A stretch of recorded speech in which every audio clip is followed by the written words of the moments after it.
Hey friends, it's Sean from Mind Possible. I wanted to give you a quick and easy way to practice your psychic ability, namely clairvoyance. Of course, there's a way to do this with someone else, and then it's telepathy. And it's fun cross-training in case you're involved in something with a protocol like remote viewing, or if you're practicing something like mind sight or seeing without eyes or vision without eyes, whatever name you give it. This is a fun way to train by yourself, and it really is a lot of fun. This is called the Matching Abacus Test, and I write about it in one of my recent books, Dewdrops of Infinity, which I'll link to below in case you want to check it out. What you'll need are 2 decks of tarot cards, and they need to be matching decks, so they have to have the same cards inside of them. You could use playing cards, you could use Uno cards too, but what I like about tarot cards is that each card is infused with so much unique meaning. So it's not just numbers and colors, but there's a message in each card. So if you've got 2 decks of cards, what you'll want to do is pull out 6 cards from each deck, and the sets have to match.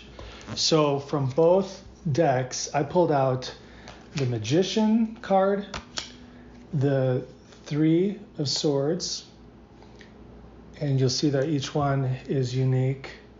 The High Priestess, the Sun, the Star, and the Tower. So if you do practice tarot, then you know that there's already some meaning there. There's some that's taught and there's some that's unique to you. These cards mean something to you. Doesn't really matter. But so you want the same set of cards from both decks. And to do this exercise, you could just close your eyes, but it's easier if you have a blindfold. Then you don't have to worry about accidentally seeing the cards if your eyes blink or you need to scratch your eye or something. So what you could do is just put your blindfold on, and then you're going to reach for the first set of 6 cards and just shuffle them in your hands. Doesn't matter how much you do it. And then you'll lay them face up in front of you. So you have a row of 6 cards. And then you'll take the second deck and shuffle it. So I shuffle them. And what I want to do is the first card that's on top here, I want to sense it if I can see it using mind sight, if I want to feel it with my aura, if I just want to use my hand over it. You could touch it. You won't be able to feel the image physically, but getting a sense of what the image is and then scanning the row in front of you. And which card does it match? And when you think you have a match, you put it down in front of that card. So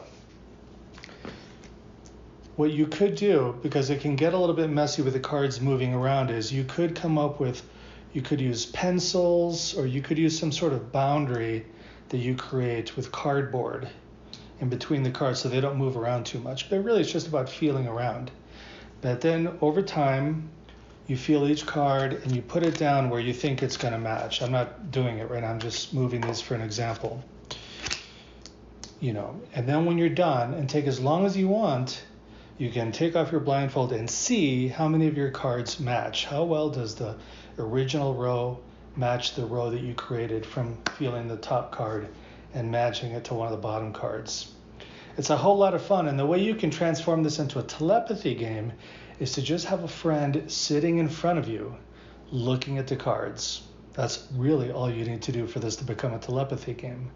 You might notice that just having the presence of another person in the room who's looking at the cards boosts your performance, because your consciousness knows what to do.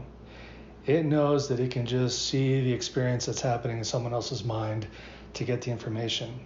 Another way to do this with clairvoyance by yourself is to treat this as a dowsing exercise.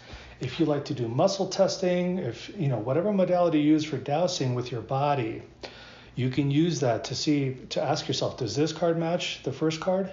Does it match the second card? And whatever signal you receive that says yes, that's a great exercise for that. And I personally know someone who almost always matches or comes close to matching all the rows using his dowsing technique. So that's another way to do this. Fun little thing to do. Keep it fun. Don't let it get boring. And don't worry about doing well. That's usually the thing that stops the whole experience, is judging yourself or thinking you should do better, that you're never going to get better.